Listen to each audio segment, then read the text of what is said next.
ಈಗ 7 ಕ್ಷೇತ್ರಗಳಿಗೆ ಟಿಕೆಟ್ ಅನ್ನ ಅನೌನ್ಸ್ ಮಾಡಿರುವಂತದ್ದು.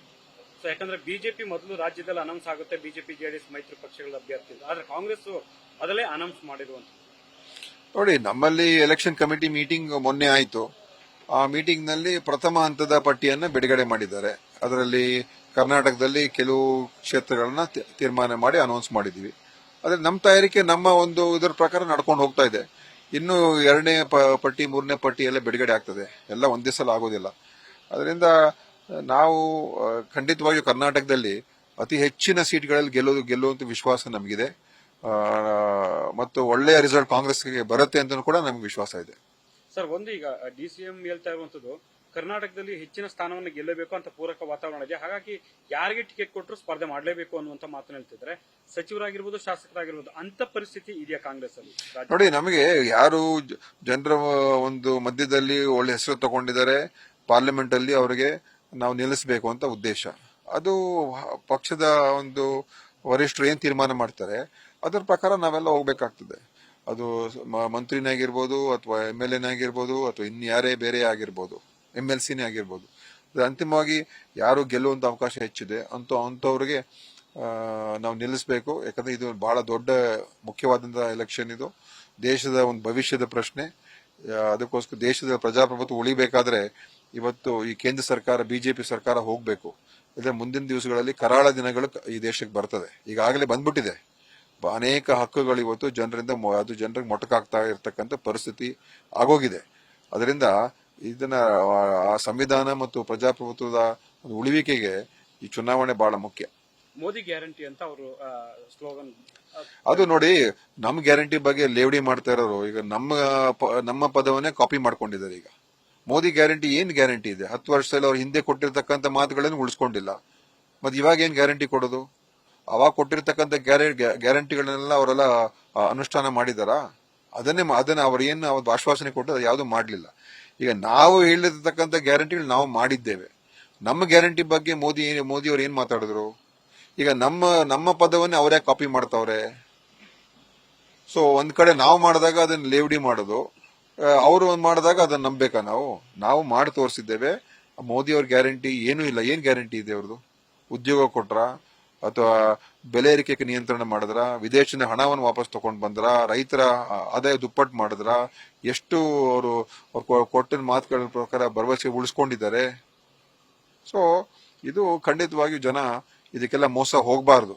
ಸುಮ್ಮನೆ ಅಬ್ಬರದ ಪ್ರಚಾರ, ಎಲ್ಲ ಯಂತ್ರಗಳ ದುರುಪಯೋಗ, ಪ್ರತಿಯೊಂದು ಕೂಡ ಇವತ್ತು ಎಲ್ಲರನ್ನು ಕೂಡ ಅವರ ವಿರೋಧಿಗಳನ್ನ ಮುಗಿಸೋದಕ್ಕೆ ಎಲ್ಲ ಅಸ್ತ್ರಗಳನ್ನು ಬಳಕೆ ಮಾಡ್ತಾವ್ರೆ.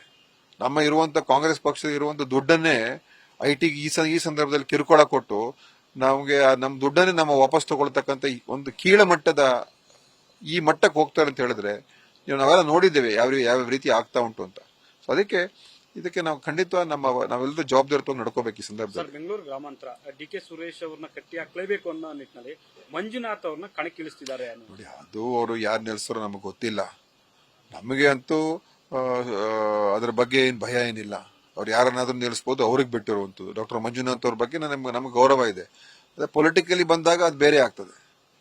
ರಾಜಕೀಯಕ್ಕೆ ಬಂದಾಗ ಅದು ಬೇರೆ ವಿಷಯ. ಅವರು ವೃತ್ತಿಯಲ್ಲಿ ಅವ್ರಿಗೆ ಇವತ್ತು ಖಂಡಿತವಾಗಿಯೂ ಎಲ್ಲಾ ಸರ್ಕಾರಗಳಲ್ಲೂ ಕೂಡ ಅವ್ರಿಗೆ ಸಹಕಾರ ಸಿಕ್ಕಿದೆ. ನಮ್ಮ ಸರ್ಕಾರ ಕೂಡ ಅವ್ರಿಗೆ ಸಹಕಾರ ಕೊಟ್ಟಿತ್ತು. ಹಿಂದೆ ಸಿದ್ದರಾಮಯ್ಯ ಸರ್ಕಾರದಲ್ಲೂ ಅವರು ಡೈರೆಕ್ಟ್ ಮುಂದುವರಿಸಿದ್ರು. ಈಗಲೂ ಕೂಡ 1 ವರ್ಷ ಅವ್ರದ್ದು ಟೈಮ್ ಪೀರಿಯಡ್ ಮುಗ್ದಿದ್ರು ಕೂಡ ನಾವು ಮುಂದುವರಿಸಿದ್ದು. ಅದಕ್ಕೆ ಆ ವಿಚಾರದ ಗೌರವ ಇದೆ. ರಾಜಕೀಯಕ್ಕೆ ಬಂದಾಗ ಅದು ಬೇರೆ ರಾಜಕೀಯ ಆಗ್ತದೆ. ಆಮೇಲೆ ನೋಡೋಣ. ದೇವೇಗೌಡರು ಹೇಳಿದ್ದಾರೆ ಇದು ರಾಜಕೀಯ ಕಲುಷಿತಗೊಂಡಿದೆ, ಮಂಜುನಾಥ್ ಅಂತ ಅವರು ಈಗ ಬರೋದ್ ಬೇಡ ಅನ್ನುವಂತ ಮಾತನ್ನು ಕೂಡ ಅವ್ರು ಮೊನ್ನೆ ಹೇಳಿದ್ರು. ಬಹುಶಃ ನೋಡಿ, ಅದು ಈಗ ಕಲುಷಿತ ದೇವೇಗೌಡರು ಹೇಳ್ತಾ ಇದಾರೆ ಅಂತ ಹೇಳಿದ್ರೆ ಮತ್ತೆ ಈಗ ಬೇರೆಯವರೆಲ್ಲ ಮತ್ತೆ ಕಲುಷಿತರಾಗಿದ್ದಾರ? ಅವರು ಕುಮಾರಸ್ವಾಮಿ ಕಲುಷಿತನ? ಈಗ ರೇವಣ್ಣ ಕಲುಷಿತನ? ಅಂದ್ರೆ ಬಹುಶಃ ಅವರಿಗೆ ವೃತ್ತಿಯಲ್ಲಿ ಒಳ್ಳೆ ಹೆಸರು ಮಾಡಿದ್ದಾರೆ. ರಾಜಕೀಯಕ್ಕೆ ಬಂದ ಹೆಸರನ್ನ ಕಳ್ಕೊಳ್ಳೋದು ಬೇಡ ಅಂತ ಸದುದ್ದೇಶ ದೇವೇಗೌಡರಿಗೆ ಇರ್ಬೋದು. ಯಾಕಂದ್ರೆ ಮಂಜುನಾಥ್ ಅವರಿಗೆ ಪಕ್ಷಾತೀತವಾಗಿ ಎಲ್ಲ ಕಡೆಯಿಂದ ಅವ್ರಿಗೆ ಗೌರವ ಸಿಕ್ಕಿದೆ ಮತ್ತು ಒಂದು ಒಳ್ಳೆ ಹೆಸರಿದೆ.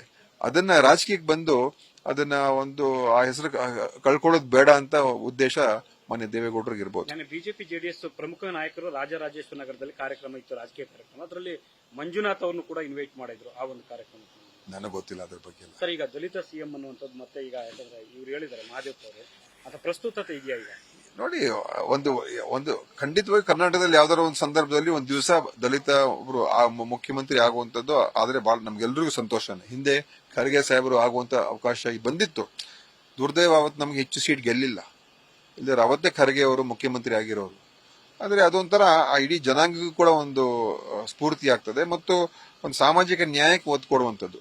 ಆದ್ರೆ ಆ ಸಂದರ್ಭ ಸನ್ನಿವೇಶ ಬಂದಾಗ ಅದು ಆಗ್ತದೆ. ಅದಾಗಬೇಕಾದ್ರೆ ಕಾಂಗ್ರೆಸ್ ಪಕ್ಷದಿಂದನೇ ಆಗ್ಬೇಕು.